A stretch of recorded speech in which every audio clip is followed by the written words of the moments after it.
Hello, good day. This is Trying Today's Journey podcast, number 187, with Ari Ben Menashi and Todd Bauman. And, I want to thank everybody for your time and for your interest in this. But, with the things going on in the world, um, I couldn't think of a better person to talk to than Ari Ben Menashi. And I brought Todd along because it's always good to have, more than one or two viewpoints at the table because the world's a wild and woolly place. And, if Ari was raised in Iran, okay, and Ari is a Iranian Jew. Okay, grew up I there. will I will correct you. My parents are Iraqi Jews that moved to Iran. Oh, okay. A big difference. Well, we're a lot of our audience is some Americans and people in the world that don't know the differences between this. So I appreciate that. But and then Ari, like he told me, he grew up in Tehran, but went to American and British schools. Okay, and then American Community School in Tehran till I was 14. okay, and then you ended up in the prime minister's office in Israel, uh, Correct. doing some intelligence things, and Ari was the guy who told the Lebanese paper about the cake and Ollie North because well, that's a long story, and I don't know if we want to get into it today. Mostly, I wanted to get Ari's understandings of of current events, and so Ari, what's going on here, and does Israel have something to do with all this? Okay. Can I start going back to the revolution in Iran in 1979? Um, the Iranians kicked out the Shah because they just didn't want them anymore. Abusive, bad regime, and so on. The only opposition left to the Shah were actually the religious opposition. And that's why Ayatollah Khomeini was able to take over. Now, fast forward to 1980, the Iraqi government under Saddam Hussein thought that it's a good time to invade Iran because they're weak and take over their oil fields in southern Iran. The Israelis at that point decided that they were going to help Iran fight back against Saddam Hussein. So the Israelis and the Khomeini regime were actually allies until 1992, when Prime Minister Rabin decided that it was time to meet the Saudi king, and the Saudis bribed the Israelis into breaking relations with the Iranians. So all the way from, um, of course, under the Shah, the Israelis and the Iranians were allies for 60 years. But after the revolution,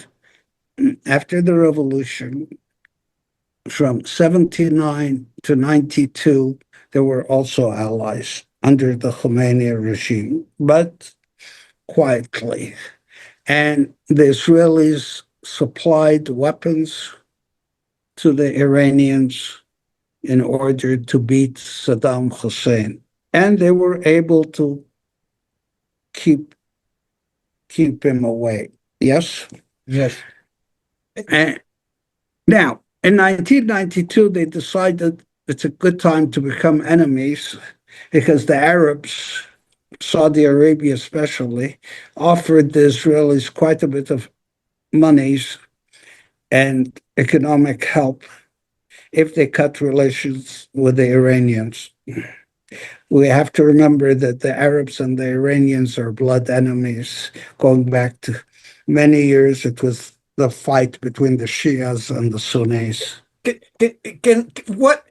What is the difference between the Shias and the Sunnis? Can you help us a little bit, or people A to understand that? uh, different.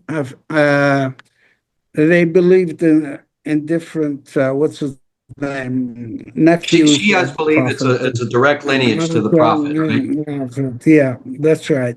There were different routes to the Prophet Muhammad. I don't want to get into it right now. It's a whole thing. But Right. Well, they it, but they this the Shias believe one thing. They believe that the Sunnis killed their their Prophet Ali. They killed him, yeah. So and so now they have been enemies for quite a 1,500 bit. years. Huh? Ever 1,500 since. years. Yeah. Yeah, yeah. So the Iranians and the Arabs don't get along, and starting um, the Rabin had the secret meeting with the king of Saudi Arabia in 1992, and he was bribed into breaking the relationship with Iran. That's how it all started. Then what happened was that even so, during the 90s, President Clinton decided that he was going to try to do a deal with the Iranians and with the Ayatollah. okay.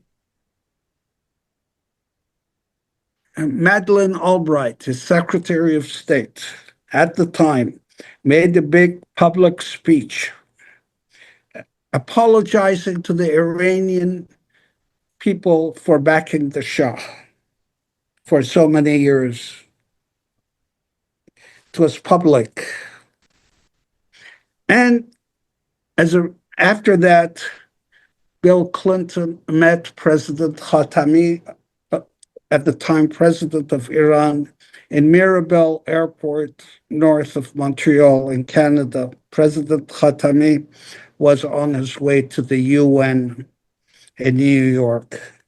This meeting was set, and they were about to do a peace deal between the two sides, except Monica was brought upon us.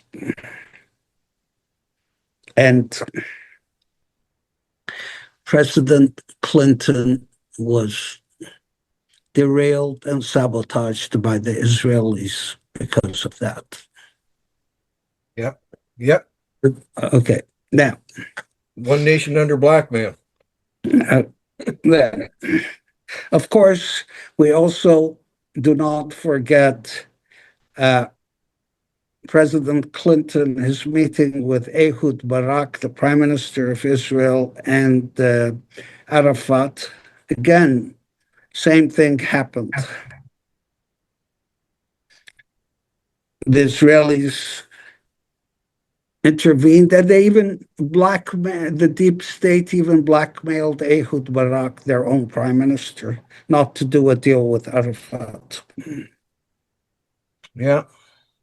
Okay, so that's the background to this. Wasn't there an Israeli prime minister assassinated? Was that Rabin or Perez or somebody? Rabin was assassinated, yes, because officially he was trying to do a deal with the Arabs, with the Palestinians, and he met Arafat in the United States. Correct. Okay. Sorry, go ahead. Okay, yes. And then we had Netanyahu, then we had Ehud Barak, then Netanyahu comes back into the picture. Okay. Now, we have a whole history here. Of course, clearly, Mr. Epstein, we'll go back to Mr. Epstein, comes into the picture with Ehud Barak. Yep. Mr. Epstein, Ehud Barak used to be the director of military intelligence in Israel before he became prime minister. And he was my boss, by the way, at the time. And then there were a lot of people in Israeli intelligence that were against recruiting young Epstein. But he was recommended by Robert Maxwell to Ehud Barak, and Ehud Barak sort of fell in love with him.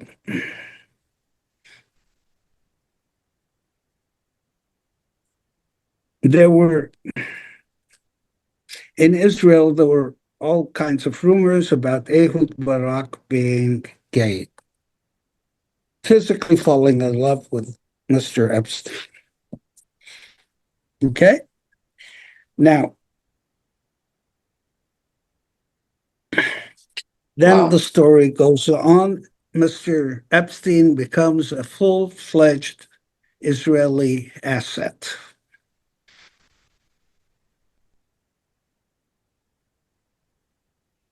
I think he's an asset of several intelligence operations. Basically, it was working with for the Israelis. But he worked with other people too, of course, but he belonged to Israel, yes. And he belonged to Mr. Ehud Barak. Okay, now, having said all that,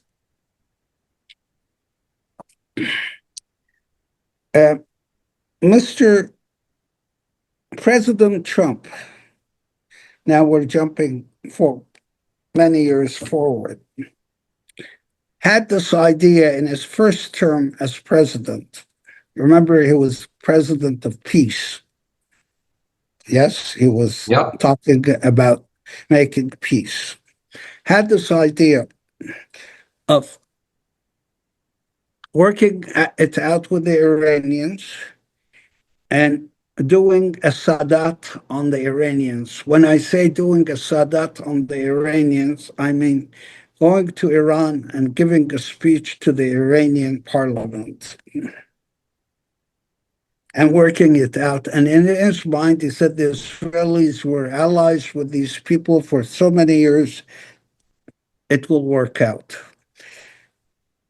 He said he's going to do this privately to several people after he gets reelected in 2020.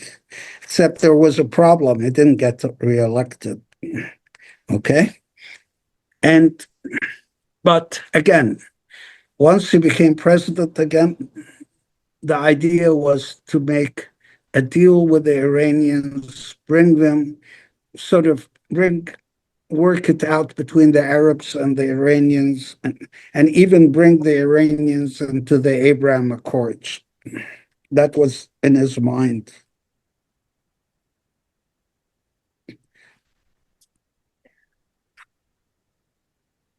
Didn't happen. Huh? I said it didn't happen. No, it didn't. It turns out that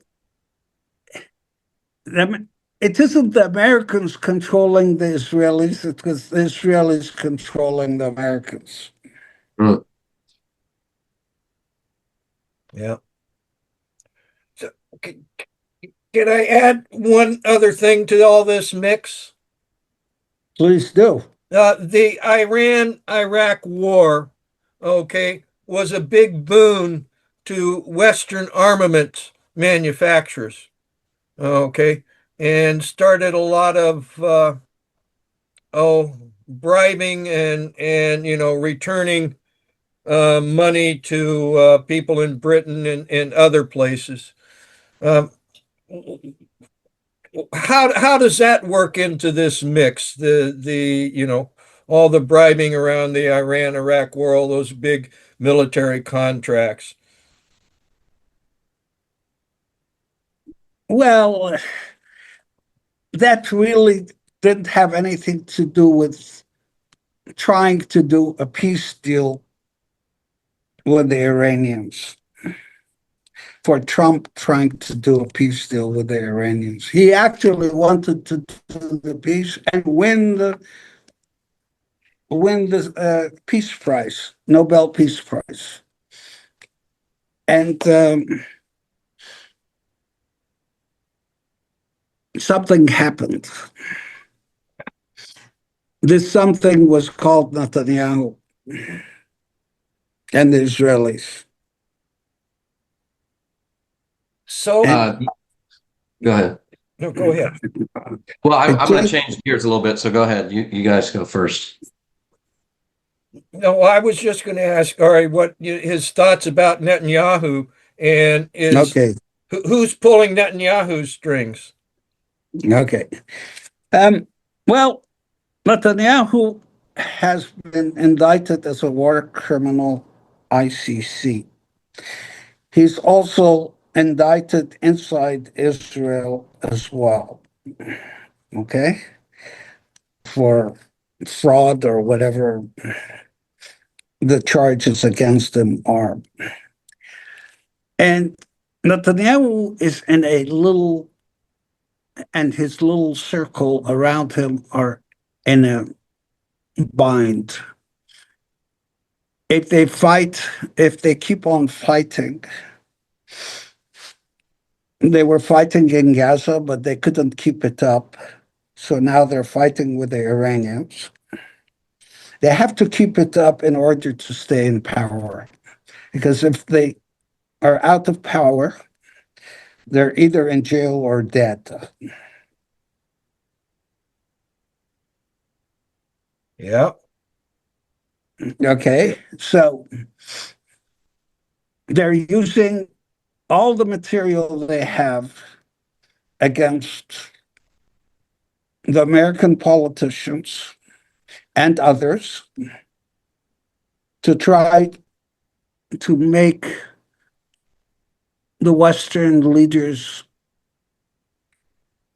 do the same and do what they want them to do.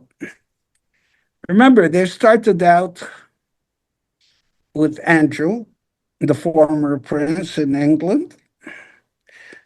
And then they went to Mendelssohn, the ambassador in the UK ambassador in the United States, and to warn everybody that we have more material against other leaders who were friends of the of Epstein. Okay, and we're seeing quite a number of people resigned from their positions today because of their relationship with Epstein, being afraid of what the Israelis are going to say about them.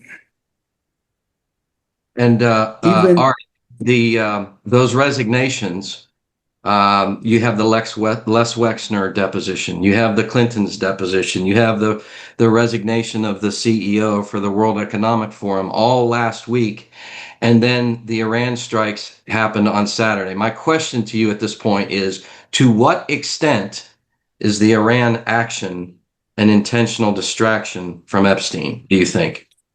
I think it is the main Epstein, the main cause of this war. Wow. So you mentioned earlier you used the word deep state. Okay, who do you say is When I deep say state? deep state, when I say deep state in Israel, I'm talking about all the right wing radicals, basically religious Jewish people that believe in the in the Messiah and coming of the Messiah and so on and so forth. And one of the things that really caught everybody's attention, but maybe people didn't notice it, was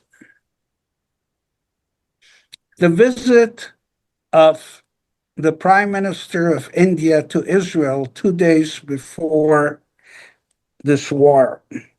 Remember, the Prime Minister of India is a Hindu nationalist, very anti Muslim. Mm. Remember that. And you have Netanyahu. The Jews aren't anti Muslim. Lots of Jews lived in Muslim countries. It's a thing. But you have Netanyahu presenting himself as an anti Muslim thing. And he got the Prime Minister of India to visit Israel. And I have no other explanation for that visit. So 2 days before those wars started. right. We get all kinds of oh propaganda and stuff about this war, and we get told that America's going through its missiles that cost a whole bunch, and Iran is using these very inexpensive drones, and they're they've been waiting 20 years and been preparing for this type of action. How do you see this war playing out?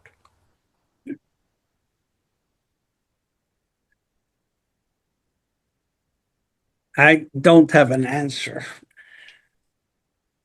If I could, Ari, you mentioned about, and this is historical record, obviously, the students and the Ayatollah and the regime that's currently in place is a consequence of the removal of the Shah, right? Correct.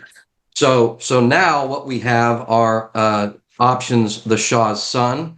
Now, if the Shah's son were to take over in Iran, aren't we inviting a repeat of what happened in '79 eventually? And then the second part of that question would be: what is your take on the MEK and other aspects or possibilities for leadership in Iran? What do you see there? Okay. The Shah's son will not be acceptable. He's acceptable to some very wealthy Iranian exiles living in LA or other European countries or so on and so forth. The MEK is also not acceptable. They're seen as quote unquote crazy communists or whatever they're seen as. And again, the Kurds, now we're hearing about the Kurds as well. Yes, they are in Iran, but historically speaking, they were part of they were they were always were in alliance with whomever was in Tehran. So I don't see it. The only thing I can see is some military general from the Revolutionary Guard taking over, if it Hmm. isn't the Ayatollahs. Is that what you see as the most likely or the best? Most likely, most What is likely. what is the best? I mean, do we have an Iranian George Washington? Not yet. Maybe he will emerge, or he or she will emerge, but not yet. Well, I'd like to ask a question too, Ari. To inform our listeners about, we hear all this stuff about Zionism and all of this, but now all Jews are not Zionists. And what is the split between Zionists and Yes. anti-Zionists Good in question. theory? Okay. We lost him. Zionists say this is the state of Israel. Jews should go there and will develop the country. Anti-Zionists, there are two types of anti-Zionists. The religious anti-Zionists say it's God that is going to create the Jewish state. The Zionist state is an aberration. These are the religious Hasidic Jews saying that the Zionist state is an aberration. There's even a Hasidic sect in Jerusalem called the Neturei Karta, who are allies with the Iranian mullahs. Not many people know about this. You can look them up. The Neturei Karta, who are Hasidic Jews living in Jerusalem. Their leader, Rabbi Blau, was in alliance with Khomeini. And his wife, by the way, since you brought that subject up, his wife, who used to be before she was his second wife, was a French Catholic person. He fell in love with her and she converted to Judaism. And her name was Ruth Ben David. She is the one that introduced the Israelis in 1978 to Khomeini in Paris. You can look the story up. She is the one. By the way, I mention it in my book, Prophets of War. Yes, yes, yes. Yes. So there's that side of anti-Zionist Jews, and there's the secular Zionists, and there's the secular anti-Zionists. They said, okay, we're Jews, but we're Americans, we're Iranians, we're Iraqi Jews. I claim I'm an Iraqi Jew. Okay. Okay. So, Well, but living I in, claim I'm a silly hippie, but okay. Okay. Okay. Anyway, all I'm saying is that, yeah, there's a big difference between the Zionists and the non-Zionists, but also you have to seriously realize, take into consideration the Neturei Karta living in Jerusalem, who are allies of the current Iranian regime. Just for your information. so yep, there. Ari Ben Menashe. I mean, you